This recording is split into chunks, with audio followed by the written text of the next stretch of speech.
Hello विद्यार्थी मित्रांनो, आपण क्वेश्चन बँकचे सोल्यूशन पाहत आहोत. आपण त्याचे उत्तरं करेक्ट लिहित आहोत आणि तुम्ही पण PDF कॉपी काढलेली असेल, झेरॉक्स कॉपी केली असेल अशी मी अपेक्षा करतो. आणि जे आन्सर मी तुम्हाला सांगतो आहे ते तुम्ही नोंदवून घ्या, जेणेकरून तुम्हाला ॲन्युअल एक्झामिनेशनमध्ये भरपूर प्रश्न या क्वेश्चन बँकवर येणार आहेत. राईट. तर याच्या अगोदर आपण 2 व्हिडिओज बनवलेले आहे.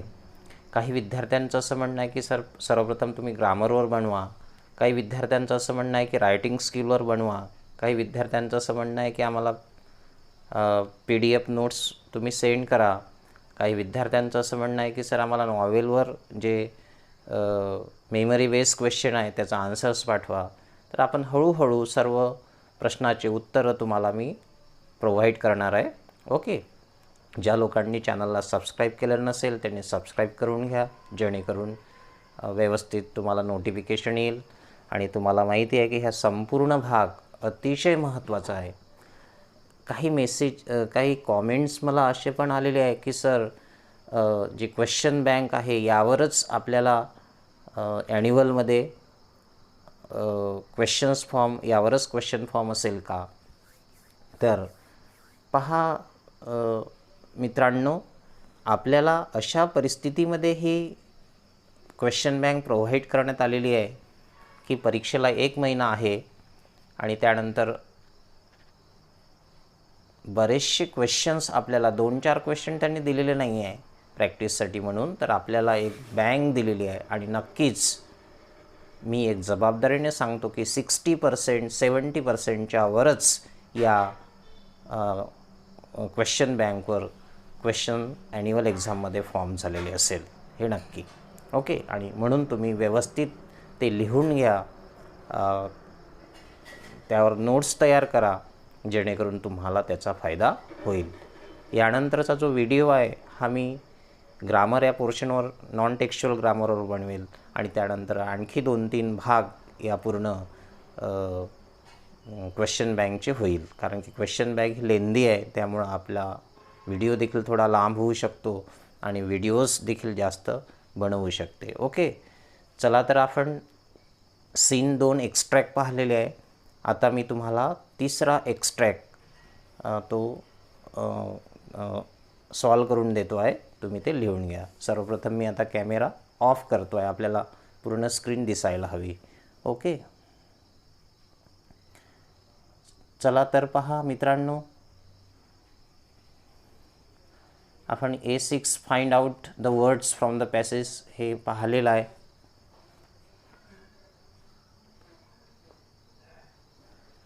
राईट. त्याचे आन्सर्स आपण पाहिलेले होते. पॅसेज 3 पहा तुम्ही. Read the extract and complete the activities given below. Right. मी मोठा करतो आहे थोडंसं. आता काही विद्यार्थ्यांचं आणखी एक असं म्हणणं होतं की सर आम्हाला तुम्ही जे बोलता ते फास्ट बोलता आणि ते आम्हाला लिहिण्यामध्ये अडचणी जाते आहे. मित्रांनो, थोडा व्हिडिओ पॉज करून देखील तुम्ही लिहू शकता, कारण की हे ॲन्युअल एक्झामसाठी येणारे हे क्वेश्चन्स आहेत. इतकी मेहनत तुम्हाला घ्यावी लागेल. शक्य झाल्यास मी तुम्हाला काही आन्सर्स PDF फॉर्ममध्ये पाठवेल. ओके. पण तरी तुम्ही ते व्यवस्थित लिहून घ्या. चला थेट आपण क्वेश्चनवर येऊ. आता हा टेक्स्ट आपल्याला आलेला आहे, एक्स्ट्रॅक्ट आलेला आहे.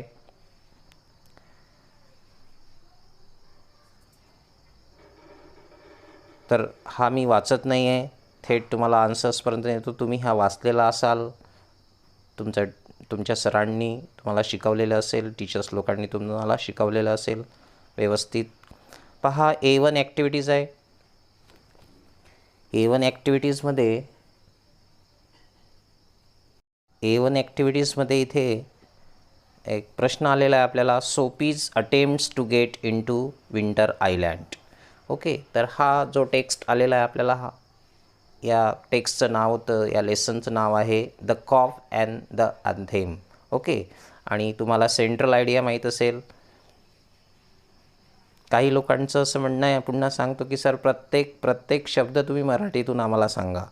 पण मित्रांनो, हे पूर्ण शक्य नाही आहे. Something I will certainly explain in English because this is English paper, right. तुम्ही समजण्याचा प्रयत्न करा, थोडा व्हिडिओला पॉज करा, त्यानंतर लिहून काढा. ओके, चला पहा. Soapy's attempt to get in to winters island. आता सर्वप्रथम आपल्याला समजून घ्यायचं आहे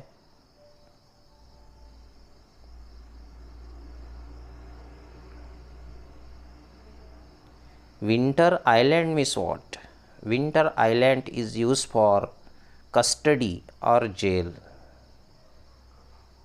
जेलसाठी किंवा कस्टडीसाठी हा विंटर आयलँड वापरलेला आहे. आपल्याला 2-3 शब्द आलेले आहे विंटर आयलँडसाठी सिमिलर. ओके, तर Soapy's attempt to get into winter island. सोपीचे 2 प्रयत्न आपल्याला सांगायचे आहे जेणेकरून त्याला पुन्हा जेलमध्ये जायचं होतं, विंटर आयलँडमध्ये जायचं होतं. Okay, so the first one is he tries to enter the luxurious cafe. हा पहिला अटेम्प्ट आहे त्याचा. पुन्हा सांगतो आहे मी. Soapy tries to entered. Soapy tries to enter in a luxurious cafe.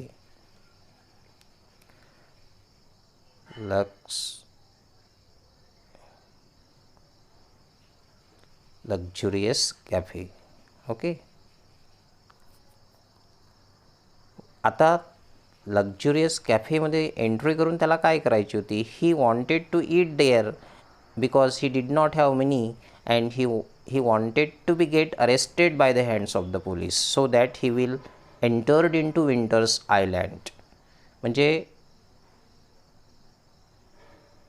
सोफीला luxurious कॅफेमध्ये एंट्री घ्यायची होती, तिथलं काही खायचं होतं, त्यानंतर त्याच्याकडे पैसे नव्हते आणि ते मॅनेजर पोलिसाला सोपवेल सोफीला असं त्याला वाटत होतं आणि असं करून मला विंटर आयलँडमध्ये एंट्री मिळेल. हा पहिला प्रयत्न होता, तर तुम्हाला सोप्या भाषेत लिहायचा आहे. Soapy tries to entered in a luxurious cafe to eat there and having no money he will be arrested by the hands of the police. असं याचा फर्स्ट अटेम्प्ट लिहायचा आहे तुम्हाला. अटेम्प्ट सेकंड काय केलेलं आहे त्यानं? चला मी टेक्स्ट दाखवतो तुम्हाला. टेक्स्टमध्ये याचा आन्सर आपल्याला सापडते.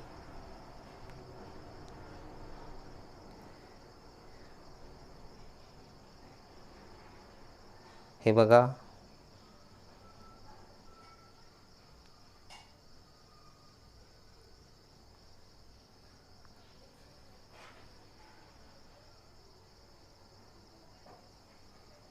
हे आन्सर बघा, इथं आन्सर आहे. पहिला अटेम्प्ट त्याचा फेल झालेला आहे आणि दुसरा अटेम्प्ट सोपी पुन्हा करतो आहे त्या विंटर आयलँडमध्ये एंट्री घेण्यासाठी.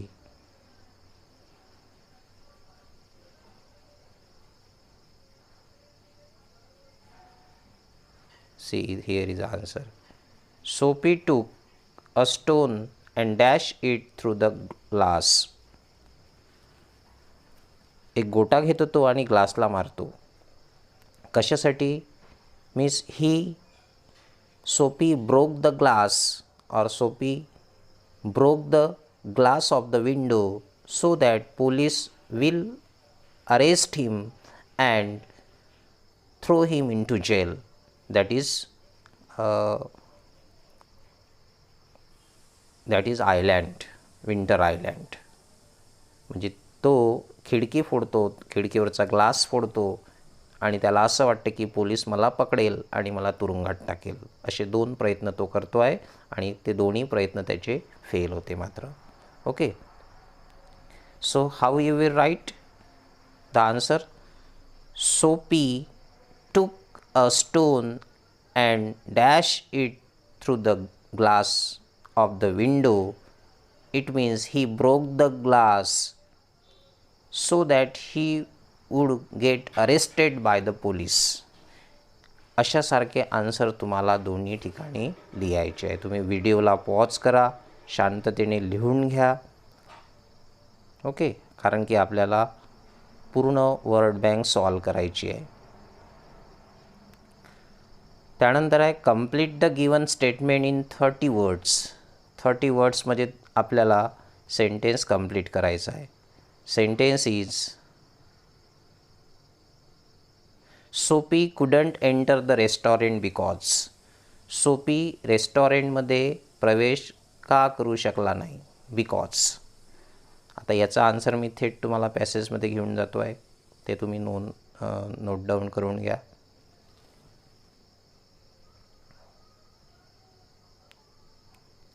सी इथे आन्सर आहे.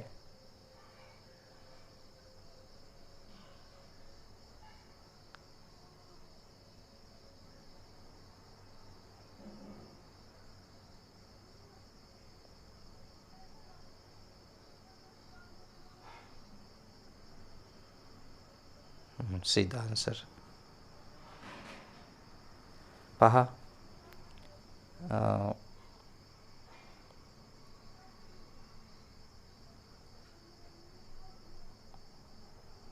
C because Soapy could not enter the cafe or restaurant because. हा इथून द पासून सुरू करायचं आहे. Because the head waiter's eyes fell on his tattered trouser. त्याच्या फाटलेल्या ट्राउझरकडे त्या हेड वेटरचं लक्ष गेलं. And decadent shoes. Decadent shoes म्हणजे ओल्ड शूज. ओके, इतका आन्सर आहे त्याचं. सफिशियंट नाही आहे, पण हे स्ट्रॉंग अँड रेडी हँड्स.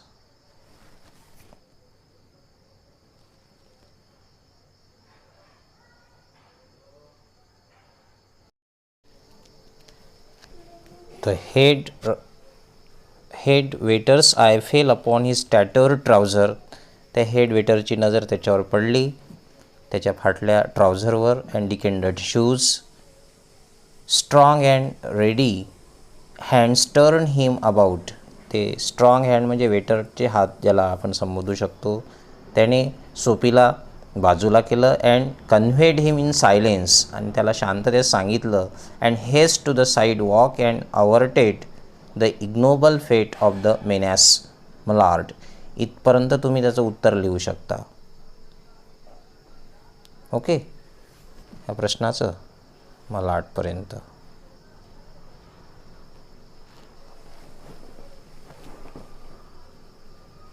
चला तर पुढचा क्वेश्चन घेऊया आपण.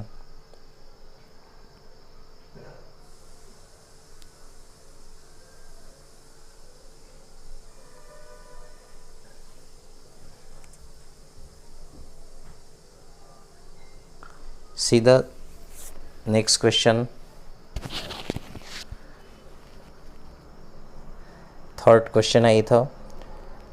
Soapy had confidence in himself from the lowest button of his waist upward. Here the lowest button of his waist upward means. पहा क्वेश्चन पहा किती सुंदर विचारलेला आहे. एक्झामिनेशनमध्ये थोडीशी लेवल आपली टफ केलेली आहे as compared with 10th.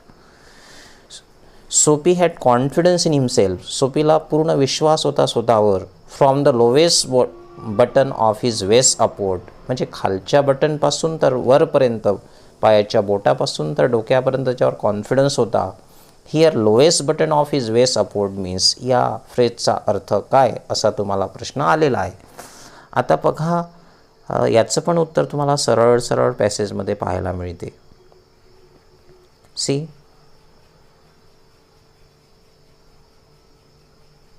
the answer here.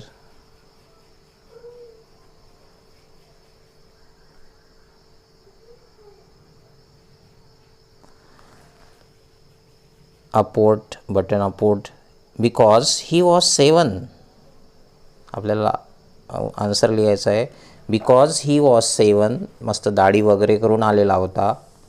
And his coat was trim and neat. त्याचा कोट वगैरे व्यवस्थित नीट होता.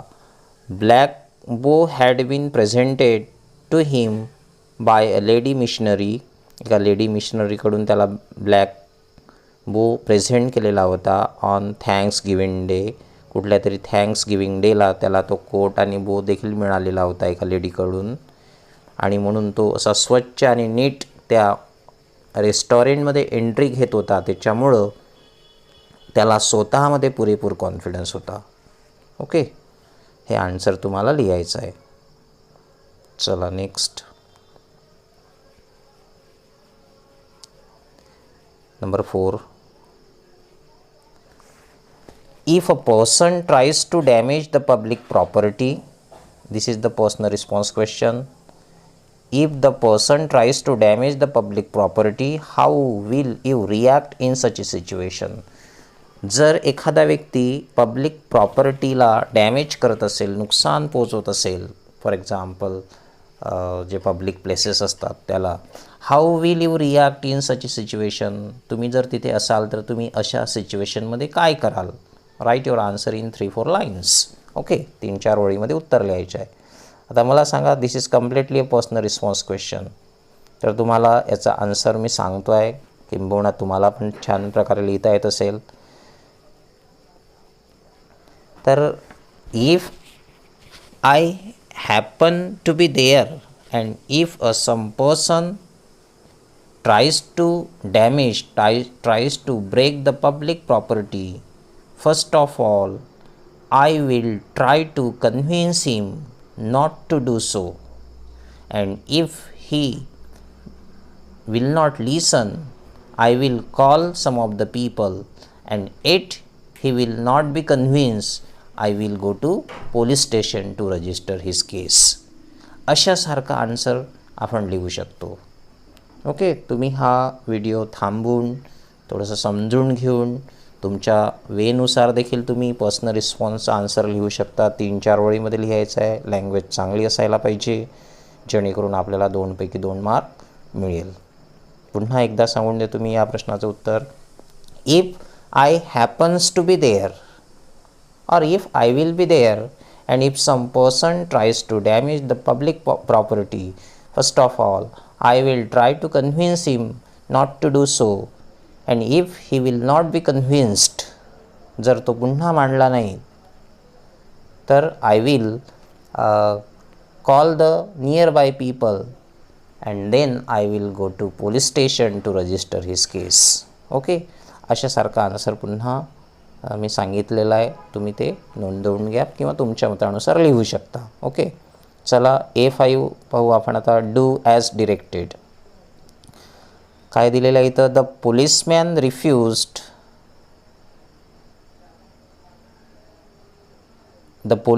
रिफ्युज्ड to accept Soapy as a clue. आणि हिंट काय आलेली आहे? Choose the correct alternative to transform as a negative statement. म्हणजे आपल्याला सेंटेन्स निगेटिव्ह करायचा आहे. पहा, सूचना निगेटिव्हवाली मेक अ निगेटिव्ह सेंटेन्स आहे. The policeman refuse to accept Soapy as even a clue.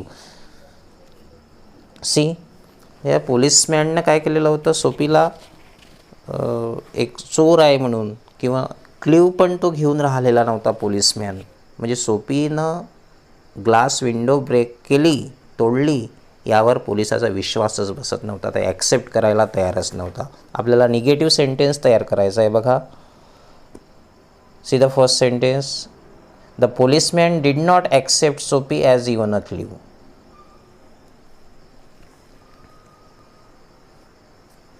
Okay, पहिलंच सेंटेन्स करेक्ट आहे इथं दिलेलं. Soapy did not accept policeman did not accept Sophie even as a clue. The first one is correct. दुसरं sentence बघा. The policeman had never accepted Sophie even as a clue. इथं past perfect tense चा वापर केलेला आहे. Third आहे the policeman did not accepted. हे सेंटेन्सच चुकीचं आहे. इथं एक्सेप्ट ईडी लावलेला आहे. सिम्पल पास्ट आहे, क्रियापदाचं दुसरं रूप केलेलं आहे, इथं रॉंग आहे. द पोलिसमॅन कुड नॉट ॲक्सेप्ट सोपी इवन ॲज अ क्ल्यू. हे तिन्ही सेंटेन्सेस रॉंग आहे. First one is correct. Okay, the correct sentence आहे द पोलिसमॅन डिडंट ॲक्सेप्ट सोपी इवन ॲज अ क्ल्यू. हे निगेटिव्ह पण झालेलं आहे आणि वाक्याचा अर्थ पण चेंज झालेला नाही आहे. चला नेक्स्ट सेंटेन्स बघा. Don't you think that I might have had something to do with it said Soapy. हे सेंटेन्स दिलेलं आहे आणि हिंट्स आलेले आपल्याला. Choose the correct alternative to change the sentence into indirect speech. Indirect स्पीचमध्ये आपल्याला sentence करायचं आहे. आता बघा मित्रांनो, दिलेलं सेंटेन्स हे टाईप इंटरॉगेटिव्ह आहे. ओके, डोंट यू थिंक हे इम्परेटिव्ह सेंटेन्स नाही आहे, इंटरॉगेटिव्ह आहे. डोंट थिंक असं म्हटलेलं नाही इथं. Don't you think that I might have had something to do with it said Sophie. आपल्याला ते इनडायरेक्ट करायचं आहे. चला बघा मग आता कोणतं सेंटेन्स करेक्ट आहे यामध्ये. पहिलं सेंटेन्स घ्या. Soapy ask if he didn't think that he might have. Okay, he might have, इथं सेंटेन्स ही माईट हॅव हॅडचा रेफरन्स नाही आहे म्हणजे हे सेंटेन्स रॉंग आहे. त्यानंतर Soapy ask if he didn't think that he might have had something to do with that. Soapy ask if he didn't think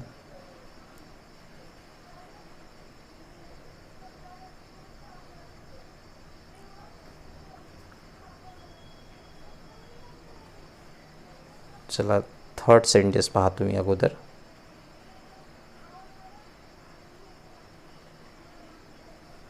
आपल्याला indirect करायचं आहे.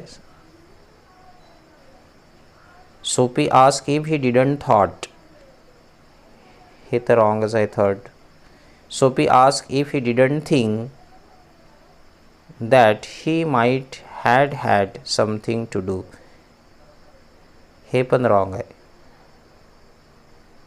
सेकंड सेंटेन्स पहा, एक्सप्लेनेशन पण सांगतो मी तुम्हाला. सोपी आस्क्ड, आपल्याला आस्क रिपोर्टिंग व्हर्ब घ्यावा लागतो. जर क्वेश्चन म्हणजे क्वेश्चन सेंटेन्स असेल, इंटरॉगेटिव्ह सेंटेन्स असेल तर सोपी आस्क. कंजंक्शन म्हणून आपण इफ घेतला. Okay, if he didn't think, simple present टेन्सचं सेंटेन्स आहे don't think, don't you think, म्हणून if he didn't think that he might have had, इथं काहीच बदल होणार नाही, माईटचा माईटच राहतो. Have had something to do with that, मी second one is correct. Okay,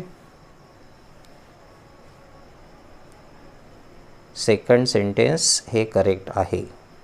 चला पुढं चला. Match the words in column A with column बी.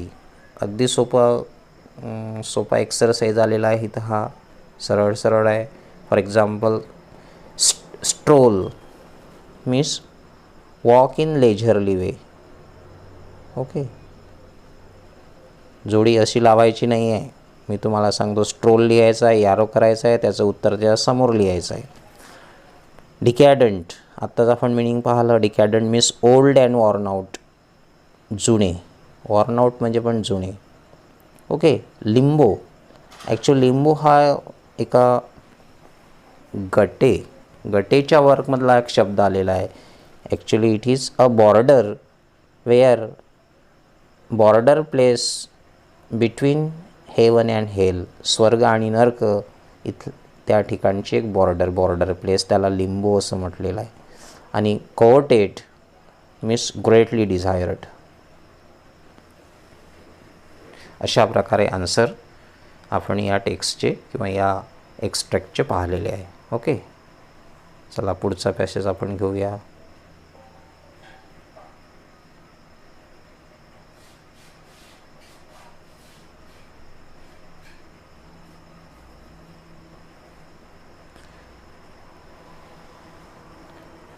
हा पॅसेज आलेला आहे आपल्याला, बिग डेटा बिग इनसाईट. थोडा समजण्यासाठी कठीण आहे पण तरी ठीक आहे.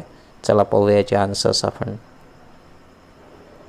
टेक्स्ट तुम्ही वाचून घ्याल व्यवस्थित. Right. See here the question. Arrange the A1 आहे, arrange the given sentences in order to summarise the extract according to proper occurrences. म्हणजे ज्या वेनं त्या टेक्स्टमध्ये सेंटेन्सेस आलेले आहे त्या वेनं म्हणजे ऑर्डरली आपल्याला लावायचं आहे, जेणेकरून एक समरी तयार होईल त्या एक्स्ट्रॅक्टची. असं आहे गिवन सेंटेन्सचं मिनिंग आहे. चला तर मग आता आपण एक एक सेंटेन्स घेऊन आपण ते पाहूया. See the first sentence. मी थेट उत्तर तुम्हाला सांगतो आहे. बिग डेटा इज, हे एक नंबर द्या sentence. Big data is comprehensible due to big data analytics. Okay, हे सेंटेन्स एक नंबरवर येईल तुमचं. त्यानंतरचं सेंटेन्स घ्या. फॉर एक्झाम्पल पहा इथं, the industries gain advantages from the big data. या सेंटेन्सला 2 नंबर टाकू. त्यानंतर every online activity is stored in big data. या सेंटेन्सला 3 नंबर घ्या. आणि big data improved the logistics services comes in 4th number. Okay, म्हणजे 4, 3, 1, 2 हा सिक्वेन्स तुम्हाला एक्झामिनेशनमध्ये लिहायचा आहे. सेंटेन्स पुन्हा लिहायचे आहे हे. ओके, चला. Big A2 question, big data analytics play a vital role, justify. आता याचं पण आन्सर तुम्हाला टेक्स्टमधून चांगल्या प्रकारे फाइंड आउट करता येतं. Big data analytics play a vital role, justify your answer. Okay, चला याचं पण आन्सर मी तुम्हाला टेक्स्टमधून दाखवतो.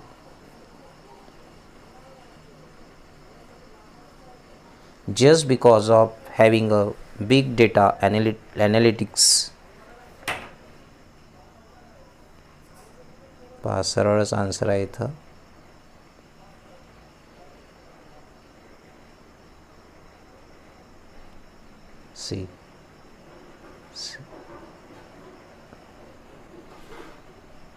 see the answer. Big data analytics is used to give insight that were previously incomprehensible. Big data analytics is the complex process of examining large and varied data sets or big data uncover information. Okay, पहा यामध्येच answer आहे.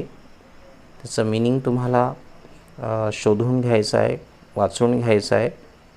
त्यानंतरचा question घेऊ आपण. Big data is great challenge to the present computing technologies explain.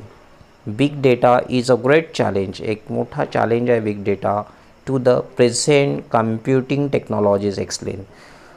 See, recently in today's time, in 21st century, large number of data is being collected from different sources and it is very difficult for computers to store all those datas. That's why it is a great challenge. तुम्हाला answers find out करायचं आहे टेक्स्टमधून. Okay, next see the question. We tend to refers to certain features. This is personal response question. We tend to refer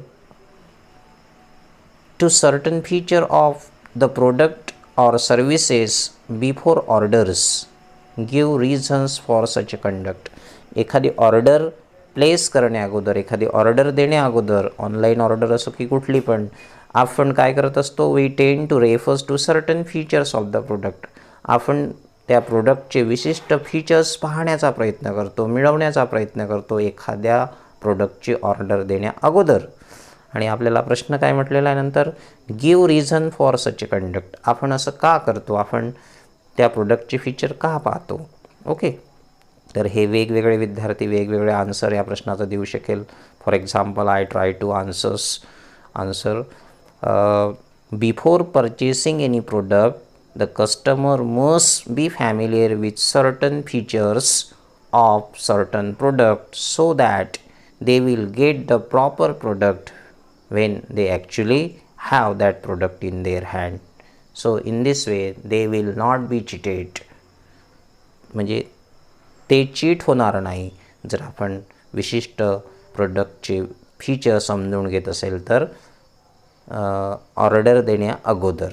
right. So you will try to write the answer of this question according to you so that you must get 2 out of 2 marks. A5 do as directed. चला पहा सूचना काय इथं.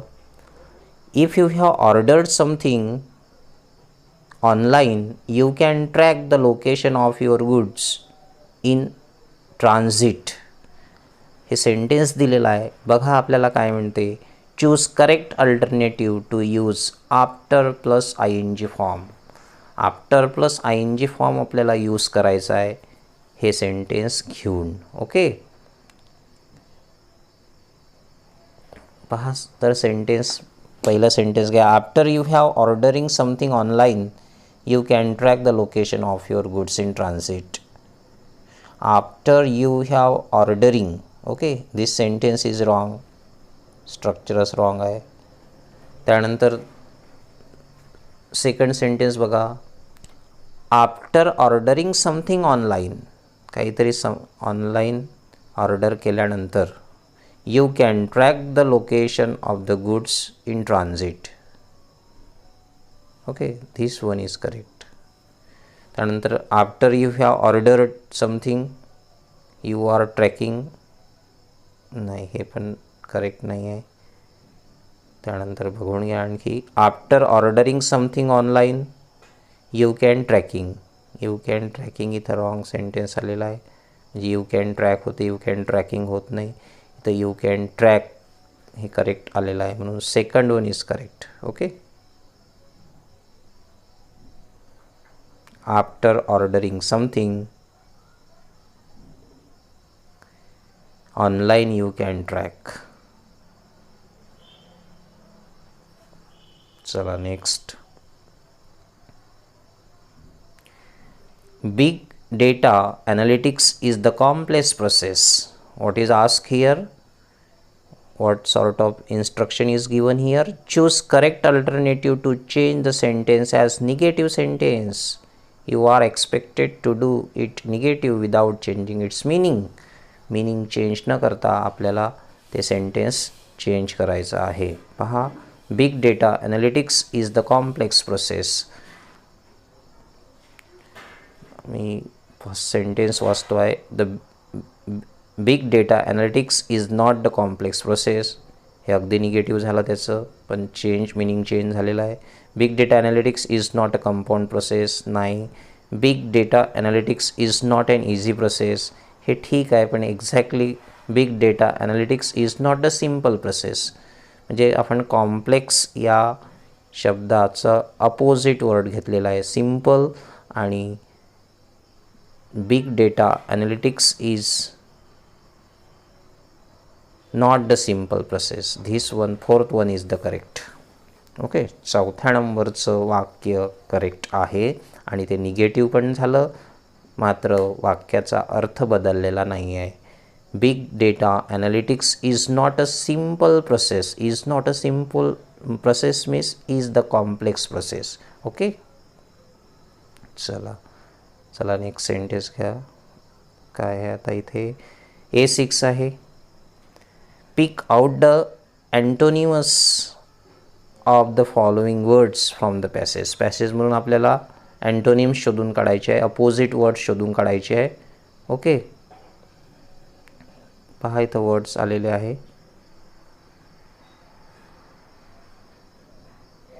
First is understandable. अंडरस्टँडेबलसाठी शब्द आलेला आहे पॅसेजमध्ये, तो म्हणजे इनकॉम्प्रिहेन्सिबल. स्पेलिंग बरोबर तुम्ही लिहू शकता. For example in कॉम्प्रेहेन्सिबल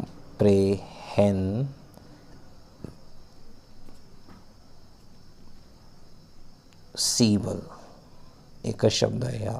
इनकॉम्प्रेहेन्सिबल means not understandable. Okay. Spelling व्यवस्थित लिहाल, टेक्स्टमध्ये तो शब्द आहे, इझिली तुम्हाला सापडेल. त्यानंतर बघा हाईड. हाईडसाठी आपल्याला शब्द आलेला आहे टेक्स्टमध्ये अनकवर. हाईड म्हणजे लपवणे. Uncover, UNCOVER, uncover. त्यानंतर मला अवेलेबलसाठी शब्द सापडलेला नाही आहे टेक्स्टमध्ये. मी 2दा टेक्स्ट वाचला पण अवेलेबलसाठी एक्झॅक्टली अपोजिट वर्ड टेक्स्टमध्ये सापडलेला नाही आहे. तुम्हाला कदाचित सापडेल तर शोधा. नसेल जर आपल्याला सापडत असेल तर आपण अवेलेबल शब्द आहे अपोजिट करून टाकायचा, अनअवेलेबल, प्रेफिक्स लावायचं. ओके, अनअवेलेबल टाकून देखील आपल्याला व्हॅल्यूवर याला रॉंग आन्सर देणार नाही, हे लक्षात घ्या. जेव्हा आम्ही पेपर चेक करत असतो, मी देखील दरवर्षी 250 ते 300 पेपर एका वर्षाला चेक करत असतो. 12वीचे सलग 8 वर्षापासून मी पेपर चेक करत आहे. आणि त्यामुळं जर आपल्याला योग्य जर सापडला नसेल तर आपण ऑब्लिक करून टाकायचं, जेणेकरून तुम्हाला कुठला ना कुठला शब्द करेक्ट असेलच. ओके, आता मला सापडलेला नाही आहे अवेलेबलसाठी शब्द. अवेलेबल म्हणजे उपलब्ध असणे, त्यासाठी एक्झॅक्ट शब्द नाही म्हणून मी अनअवेलेबल असं तुम्हाला सांगितलं. त्यानंतर सिमिलर शब्द आहे, त्याचा अपोजिट शब्द आपल्याला त्यामध्ये 2-3 शब्द आलेला आहे पॅसेजमध्ये. डिफरंट आहे. ओके, सिमिलर सारखे, डिफरंट वेगवेगळे, डिफरंट. ओके, त्यानंतर आहे व्हेराईट शब्द आहे. डिफरंट व्हेराईट तुम्ही लिहू शकता, किंवा व्हेराईट म्हणजेच वेगवेगळे, किंवा डिफरंट शब्द अगदी तंतोतंत बसतो. ओके, चला तर अशा प्रकारे आपण पुन्हा 5th नंबरचा पॅसेज आता नेक्स्ट व्हिडिओमध्ये पाहूया. नाहीतर आपण आता आपल्याला संपूर्ण क्वेश्चन बँक सॉल्व करायची आहे मित्रांनो. आणि म्हणून काय करायचं आहे तुम्हाला, हे सगळं व्यवस्थित PDF ची झेरॉक्स कॉपी काढून तुम्हाला लिहायचं आहे. शक्य झाल्यास मी पहिल्यांदा नॉन टेक्स्च्युअल ग्रामरवर व्हिडिओ तयार करतो. ओके, आणि म्हणून तुम्हाला तुम्ही सगळ्यांनी ज्यांनी चॅनलला सबस्क्राईब केलं नसेल, चॅनलला सबस्क्राईब करून घ्या. ज्यांनी व्हिडिओ मागचे पाहिले नसेल. आणि आणखी तुम्हाला एक माहिती सांगायची आहे. मी थोडासा व्हिडिओ ऑन करतो आहे.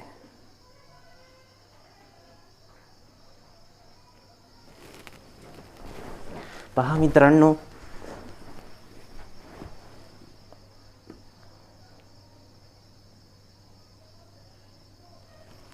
पहा तर काही माहिती तुम्हाला अशी सांगायची होती की शक्यतोवर जी वर्ड बँक आलेली आहे, जितके तुमचे विषय आहे 6, त्या विषयाची जे क्वेश्चन बँक आहे ते तुम्ही स्टडी करा. 5-7 दिवस तुमचा अभ्यास बाजूला ठेवा. जो अभ्यास किंवा जे प्लॅनिंग तुमचं अभ्यासाचं असेल ते बाजूला ठेवा. क्वेश्चन बँकवर वेळ खर्च करा. तुमच्या इतर शिक्षक लोकांना त्याचे उत्तरं विचारा, तुम्ही त्याचे उत्तरं काढा. प्रत्येक गोष्ट तुम्हाला अवेलेबल मिळेलच असं नाही. थोडेसे तुम्ही पण मेहनत घ्या. पेपर तुम्हाला सॉल्व करायचे आहे आणि अशा प्रकारे तुम्हाला पुढे जायचं आहे. कारण की बरेचसे questions, more than 60-70% questions would be asked there certainly in the examination, that I think, because the condition is somewhat different recently and one need to solve all the questions. Okay, तर हे यावर वेळ खर्च करा 5-7 दिवस. इतरही विषयाचे, तुमचा केमिस्ट्री, बायोफिजिक्स असेल किंवा आर्टचे विद्यार्थी असाल किंवा कॉमर्सचे विद्यार्थी असाल तर तुमचे वर्ड बँक, क्वेश्चन बँक घ्या, सॉल्व करून घ्या. तुमच्या सरांना भेटा किंवा त्यांच्याकडून ते मागवून घ्या. अशा प्रकारे चांगली 5-7-8 दिवस तुम्ही तयारी करा. नंतर पुन्हा तुमचा अभ्यास कंटिन्यू करा. ओके, तर मी नेक्स्ट उद्याला एक ग्रामरवर, नॉन टेक्स्च्युअल ग्रामरवर इम्पॉर्टंट व्हिडिओ टाकेल. त्याची लिंक तुम्हाला नक्कीच येईल. ज्या लोकांनी सबस्क्राईब केलेलं नसेल त्यांनी सबस्क्राईब करून घ्यावं. मी तुम्हाला परीक्षेबद्दल देखील काही हिंट्स प्रोव्हाइड करेल, जेणेकरून तुम्हाला चांगलं स्कोरिंग येईल. त्यानंतर 2-3 व्हिडिओज जास्त या क्वेश्चन बँकवर तयार होईल. ते तुम्हाला पाहायचे आहे जेणेकरून तुम्हाला त्याचा फायदा होईल. Okay, thank you. With these words I take my leave. Thank you for watching.